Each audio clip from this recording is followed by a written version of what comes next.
Good morning, I'm Brian Reagan, this is Tyler Kelly. And on this Friday, we want to look at 1 Thessalonians 4, 3 through 6. For this is the will of God, your sanctification, that you should abstain from sexual immorality, that each of you should know how to possess his own vessel in sanctification and honor, not in passion of lust like the Gentiles who do not know God, that no one should take advantage of and defraud his brother in this matter, because the Lord is the avenger of all such, as we also forewarned you and testified. Okay. So, why is transgenderism wrong? Why is homosexuality wrong? Why is, and that's homosexuality whether it's male or female. Why is it wrong to have affairs? Why is it wrong to just randomly have sex with random people as long as everybody's consenting? You know, as I've thought about this, I think we approach this question and answer from the wrong perspective. Some people go, well, it's wrong because God says so. So what? Oh, did you? Yeah, so what? The Bible's filled with all kinds of stuff that God said was wrong and people did anyways. So apparently that's not a good enough motive. Now, for some people, it is. For some people,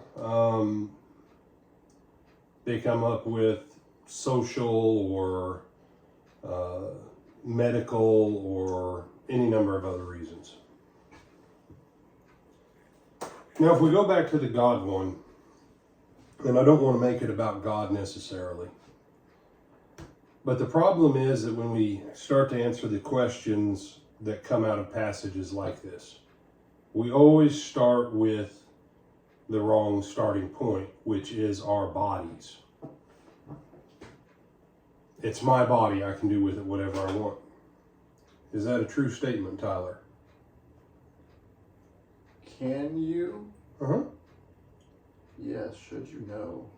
You can. If you want to be a homosexual or a transgender, or if you want to be straight, or if you want to be metrosexual, you can be any of those. Preacher said I can be all those. You can. Here's the problem. More than about 100 years, Tyler. How long does your body last? Not much longer.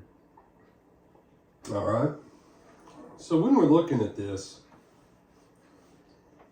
you need to understand that God is a spirit. Did you know that you are a spirit also? You are a spirit made in what image, Tyler? Image of God. Image of God. And how you use your bodies as spirit beings is what you're being judged on. See, it's got very little to do with the body in and of itself. Okay? Now, there's all kinds of things that go with the body, but,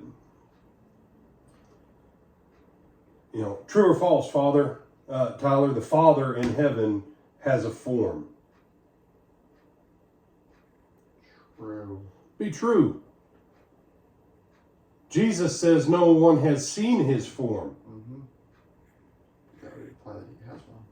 See, you've been taught that being spirit means that you're like, whoo, all floaty somewhere. Like God's just some floaty void. God's not some floaty void. He's just spirit. Spirit as opposed to flesh. When God started out with man, man was a spirit being that functioned in this world through a body of flesh.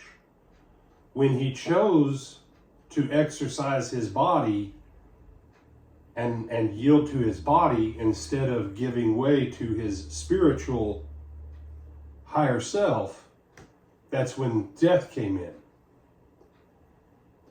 And so as we look at this, and we'll look at it a little bit more tomorrow too, you need to understand all of this stuff that the Bible teaches us is wrong if you start at the point of body and try and work up, you're almost always going to come to the wrong answer. You're not a body. You're not your flesh. You're not your gender. You're a spirit being. And if, for whatever reason, God has decided that you as a spirit being are going to use a female body or a male body, then you're to use it consistent with his guidelines. It's not your body that's confusing you. It's because the devil has deceived you spiritually into thinking that this isn't how reality and how the universe is actually set up to function. Some other thoughts, my brother? No, sir. All right. We went a little bit longer today, but think about it.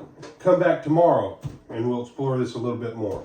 I'm Brian Reagan. This is Tyler Kelly. Good Day.